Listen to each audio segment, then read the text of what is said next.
Kumaha hasil nginjem duit teh? Cek Osim nyuplak duduk kuina dipake ngagebran awakna nuju ku kesang. Lasut Kang, tibatan hasil makadon menang katugena. Abong urang mah jalma taya kaboga, kudulur ge meuni diapilainkeun. Kitu cek Sari pamajikan Osim nyarita bari cari nakdakan. Osim teu ngomong deui, geus apal kana sifat lanceukna, pangpang nama lanceuk beuteungna nyaeta Ceempat. Sakalieun nganjang ge bubudian kurawed hase mata koream nganjang deui. Osim nitahan pamajikanana Sari ngumahakeun ka lanceukna sugan aya rek nginjem duit keur mayar ka sakola. Anak Osim panggedena lalaki geus cacap sakolana ti SMP, ayeuna rek asup ka SMK. Tapi nya kitu, kudu aya duit sakira 2 juta keur uang pangkal. Duit sakitu keur Osim mah gede pangajina, teu untuk ngayakeun sapada harita. Gawe ukur buburuh ngan cukup keur dahar teh lain babasaan. Wah yang diganti Yuli heuga tuh kalau baik. Panggedena awewe ganti atunya ganti Yuli awewe atau awewe. Nu ngaranna Yuli heuga tuh kan beda dongeng bebas urang mah nya, abi mah bebas Pak. Anak Osim panggedena awewe nu ngaranna Yuli geus cacap sakolana ti SMP. Anak Osim panggedena awewe nu ngaranna Yuli geus cacap sakolana ti SMP ayeuna rek asup ka SMK. Tapi nya kitu, kudu aya duit sakira 2 juta keur uang pangkal. Duit sakitu keur Osim mah gede pangajina, teu untuk ngayakeun sapada harita. Gawe ukur buburu ngan cukup keur dahar teh lain babasaan. Ras inget samangsa akina jeneng kene sakalieun aya karerepet teh teu hese teuing, hanjakal aki kareta geus taya di kieuna sawatara waktu ka tukang. Puguh bae pikeun Osim mah asa reuntas rancatan taya pikeun nyaluuh samangsa kajurung ku pangabutuh. Samemeh maot aki kareta teh kungsi wasiat ka Osim mihape buku-buku kawas paririmbon teuing naon maksudna. Nu puguh mah sangeus akina tilar dunia, imah jeung pangeusina dicokot kabeh ku lanceukna nyaeta Samin. Manehna ukur dibere lomari butut, eusina ukur buyutak bayetuk, kertas jeung buku anu sawareh geus beak ku tongo. Boro-boro keur ningalian atawa macaan buku, nyukupan pangabutuh oge karasana seuseut seuatna. Kumaha atuh Kang? Karunya si Yuli piraku kudu pugag mah sakolana. Sora Sari pamajikanana ngabuyarkeun implengan Osim. Akang arek indikasi hari susuganan bogaheun. Ceuk Osim teu malire dikacape, jung bae indi terek nepungan haris babaturanana. Ari duit mah aya Kang, moal ngaleuleungit. Gugunu keur si Jalu hayang disunatan. Aya kana sabulan deui mah. Hepek bae rek dipake heula mah. Ngan omat dina waktuna kudu aya nya. Ceuk Haris basa kadatangan Osim ka imahna. Nuhun Jang, akang teh asa ditunggu umur ieu teh. Keun akang rek usaha teh kapola pokona mah. Sangkan aya dina waktuna. Osim ka cidabungahna bet asa ditunggu umur ku Haris sidik pan ka cidabutuhna. Samangsa datang ka imah, Sari pamajikanana sarua di ngarasa bunga, dumeh salakina geus hasil mawa duit keur waragad sakola anakna.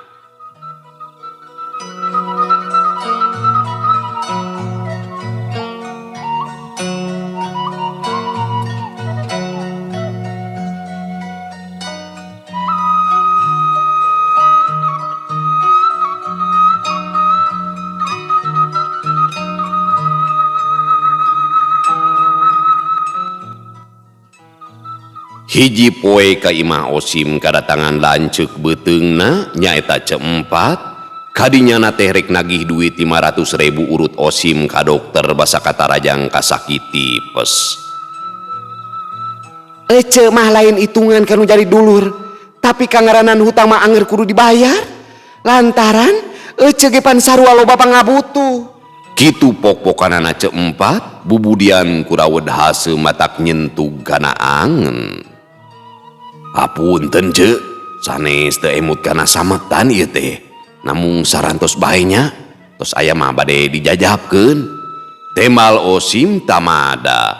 Naon atuh anu rek dibikeun, sasat keur sakola oge nginjem ti batur. Nya omat geus aya mah, gancang anterkeun ka imah. Kudu inget keur butuhna atuh. Ceempat ngalungkeun duit 10.000 ka budak anu leutik, gejilig bae ini tidinya. Sari ukur ngeluk tungkul, kaciri juru panona juuh ku Cimata. Osim ukur ngarenghap narik napas panjang bangun anu seunggah. Balik gawe Osim teu langsung ka imahna, tapi ngahaja nyimpang ka imah Barja batur gawena. Barja cacarita lamun ka imah dulurna teh kadatangan semah ti dayeuh anu purah mulian benda antik. Ti mimiti pakakas zaman Walanda nepikeun ka duit zaman baheula. Osim mah ngan sakadar hayang apal ulah ngan saukur beja. Basa unggah ka imah dulur Barja, tatamu teh geus datang kana mobil. Di jero imah ukur aya tiluan, tamu 2 urang katambah ku dulur Barja. Osim jeung Barja gugek dariuk dina ubin. "Cing, mana artos kuncring teh Mang Apud?" Ceuk tatamu anu ngaranna Pawawan. Dulur Barja anu ngaranna Apud nyokot enong leutik tina kantongna, sok ditunda dina meja. Endong dibuka, eusina diburusutkeun, duit amarayah dina luhur meja. Ku Pawawan ditinggalian imeutna keranan. "Ieu mah lolobana bengol, ngan aya hiji nu kawilang heubeul sakitar tahun 1700-an. Ceuk Pawawan bari nunda deui duit dina meja. Janten kumaha tuh?" Ceuk Mang Apud panasaran. "Duit bengol mah murah, paling dibeli 20.000-an. Tah, lamun anu taun heubeul arek diduitan 200.000. Kumaha Mang Apud eta mah? Lamun boga duit koin sagulden Ratu Wilhelmina tahun 1800-an, hargana 1 juta nepikeun ka 8 juta tate. Lamun aya duit kertas oge teu nanaon. Ngan ningali heula tahun sabaraha, oge nominal nu sabaraha. Nyaeta oge duit kertas baheula zaman Walanda 2 gulden, gambar wayang orang geuningan. Ngan arang langka eta mah. Lamun aya sarta asli kuring wani meuli 100 juta kontan." Kitu ceuk Pawawan bari nembongkeun foto duit baheula dina album. "Kiatu sakedapnya Pak, manawi kaanggo, abdi gaduh artos kertas kapungkur tinggal pun uyut." Ceuk Mang Apud bari ngojengkang ka kamarna. Ari Osim ukur ngadedengekeun, manehna mah teu arapal kanu kararitu, pon kitu deui akina atawa kolotna sorangan can pernah ngabejakeun nunda duit baheula. Mang Apud geus kadinya deui bari mawa loket badag, song dibikeun ka Pawawan. Osim jeung Barja anteng ningalian foto dina album, kakarek harita Osim nempo duit baheula. Pawawan ningalian duit kertas nu Mang Apud, kitu deui baturna sarua keur ngilikan. "Barokah ieu aya 2 lambar nu kaasup langka, hargana salamar teh 500.000. Jadi 2 teh 1 jutaan ieu teh. Ngan anu sejenna mah can payu ku sabab loba." Pawawan mereka cinekan ka Mang Apud. Mangga bae Pak, kaanggo mah." Temal Mang Apud pondok. Sanggeus diutang itung, duit baheula anu kapake ku Pawawan di duitan, kabehanana teh jadi 1.400.000. Sakitu oge geus kawilang gede keur Mang Apud mah. Samemeh balik, Pawawan mere kartu nama bisi bae hiji mangsa aya nu boga atawa nuduhkeun anu boga barang antik. "Tong sieun cenah, rek diburuhan ku Pawawan, kartu nama dibikeun ku Mang Apud ka Osim maneh nama geus bogaeun. Basa mulang Osim kabere 50.000 ku Mang Apud. Osim kacida atoheunana bisa nambah-nambah ke resiko dapur.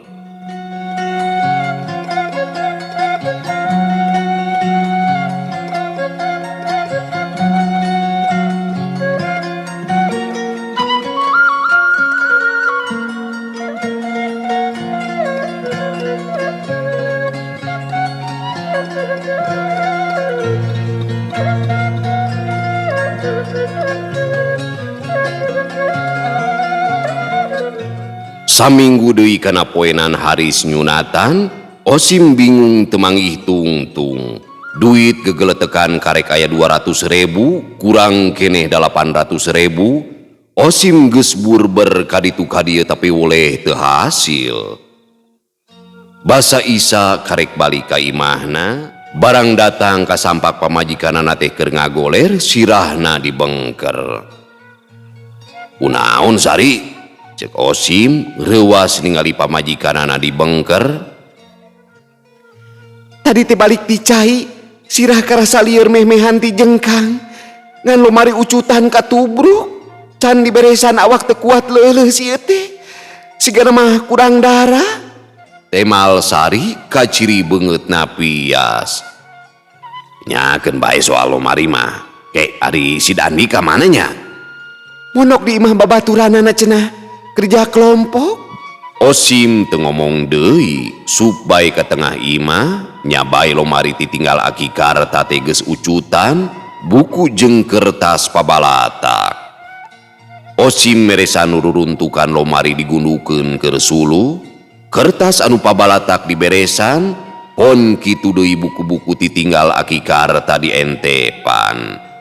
Bari meresan teh panon Osim hideung macaan judul buku anu geus suug kasaput ku mangsa. Aya buku mujarobat, paririmbon jeung sajabana. Aki karta mangsa jumeneng teh sok jadi pananyaan urang lembur. Ngan basa nyokot buku kumpulan doa, aya nu murag, gabeg Osim ngaranjug.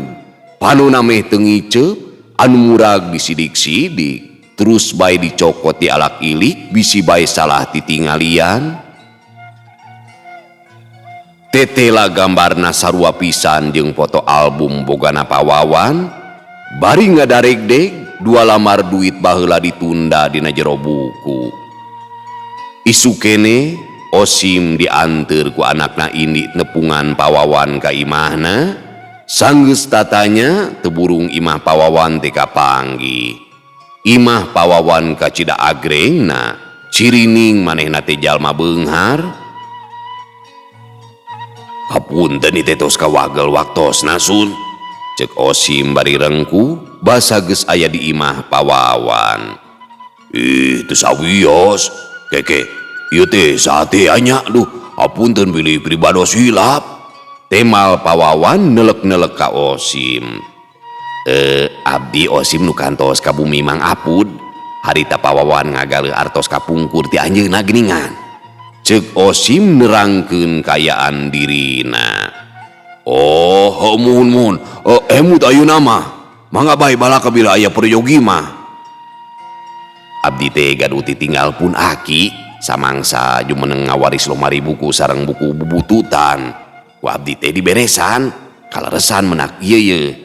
Temal Osim bari song nunda amplop dina meja. Ku pawawan gancang dicokot, dibuka tutupna. Panon pawawan teu sirikna buncelik, beungeutna pias awahing ku kaget. Duit ditunda deui, ngojengkang ka kamarna. Teu lilak kadinya deui bari mawa alat pangetesan, duit duanana dites tali tina keranan. Tetela duanana teh asli. Roman pawawan bear marah mai awahing ku bunga. Aki Kang Bohim teh sanes jalmi sambarangan dupina mah. Berkah masihan wasiat teh agung pangajena. Bagja pisan abdi mah Kang. Nembean menak barang nu unggulan. Alhamdulillah rezeki urang sadayana ieu teh Kang. Ceuk pawawan temong cari nakdakan. Pawawan nuluykeun deui nyaritana. Ieu artos digaluh ku abdi 200 juta kontan. Osim ngaranju, ngadadak awakna ngeleper tepuguh rasa, sajong jonan mah ukur ngajengjen badis arca. Wios tilas ongkos mah digentosan 5 juta, yanten sadayana 205 juta. Pokna pawawan deui kasieunan bolai. Mangga ngiringan, temal Osim kasima. Duit gambar wayang 2 lambar harita keneh cung cereng dibayar kontan, samalah make kwitansi sagala. Osim ngarangkul ka pawawan awahing ku bunga, balik nage dianterkeun ku supir pawawan bisi kumaha onam di jalan. Ngan samemeh balik, Osim omat-omatan ka pawawan sangkan ulah betus kasasaha. Datang ka imah rebo ku babawaan nu teu sirikna angkaribung. Sari pamajikanana nepikeun ka colohok, ningali salaki jeung anakna balikna kadon balanja, sabab bebeja ka manehna mah arek rapat di sakola. Komo basa Osim ningalikeun duit gepokan 100 ribuan mah, sari teu sirikna luncat, keur gering oge ngadadak gorejag. Ai awewe cager ku duit teh. Aing sok aya we. Aduh. Jag langsung cesari. Komo basa Osim ningalikeun duit gepokan 100 ribuan mah, sari teu sirikna luncat, keur gering oge ngadadak gorejag sapada harita. Osim ge terus bae nyaritakeun lalakon basa kamari meresan buku, manggihan duit baheula gambar wayang. Aki karta teh tos seukeut paningalina meureunannya Kang. Akang pasti dilicikan. Gening eta mereka akang mau ukur lomari butut eusina buku saroek. Teu apal meureunnan dina buku teh aya barang nu kalintang gede ajena. Ceuk Sari barina nangkep duit rembai Cimata. Kaharti ku akang ayeuna mah, nuhun Aki mugi cing janten barokah. Isukan urang salametan, itung-itung nyukuran nikmati pangeran. Kitu ceuk Osim bari dumareuda.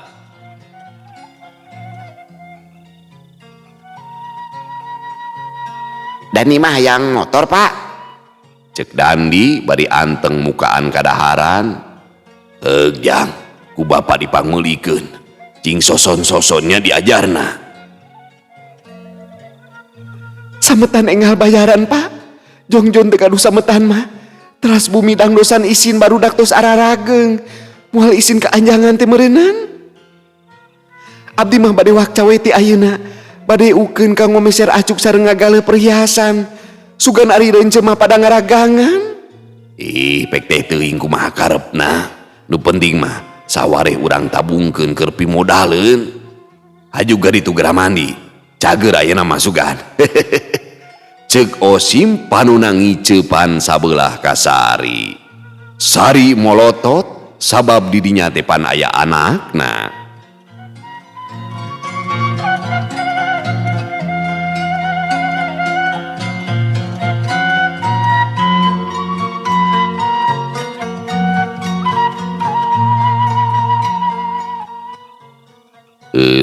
Pemirsa sadayana, waktosna parantos teu nyekapan deui nya keun ieu mah carita pondok lalakon kahirupannya, gambaran di mana kadang-kadang urang teh dibubukeun heula hirup teh.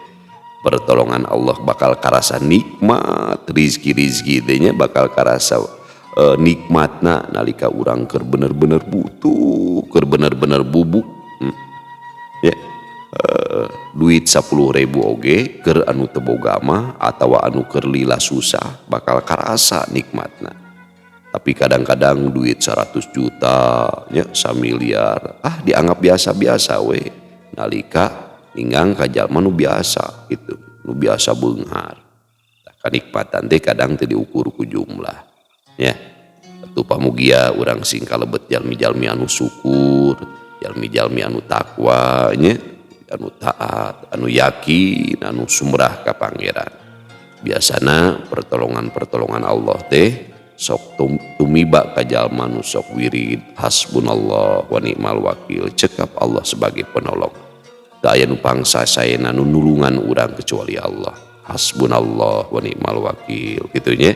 Sapalih para ulama gitu, khusus Syekh Abil Hasan Asyadili nya anjeunna nasihan aurad di mana urang hoyong dibukakeun pantu rizki atanapi urang kadeseknya dina masalah rizki aoskeun hasbunallah wa ni'mal wakil 450 kali saat salat subuh eta teh, di mana ku urang diwiridkeun bakal disumpingkeun jalan rizki anu teu disangka-sangka. Wa may yattaqillaha yaj'al lahu makhrajan wa yarzuqhu min haitsu la yahtasib wa may yatawakkal 'ala Allah fa huwa hasbuh. Dah gitu pala wargi sadaya nanya hasbunallah wa ni'mal wakil, hasbunallah wa ni'mal wakil, cekap Allah sebagai penolong. Tak aya nu pangsae-saena nulungan ka urang sadayana kecuali Allah. Di mana urang ya nanti di mana urang bingung, di mana urang kadesek ku pangabutuh, di mana urang tos naon teh peunggas gitu. Tak aya di tempat nyuhunkeun tulung, nete semplek nincak semplak sanggakeun ka Allah. Hasbunallah wa ni'mal wakil. Ya Allah, tak aya nu tiasa nulungan abdi kecuali salira ya Allah. Tak aya nu pangsae-saena nu panghebat-hebatna dina nulungan hambana kecuali salira ya Allah. Hasbunallah wa ni'mal wakil. Malihan ayanya kata mihanui ku para ulama ahli hikmah manya ya goni agnini ya goni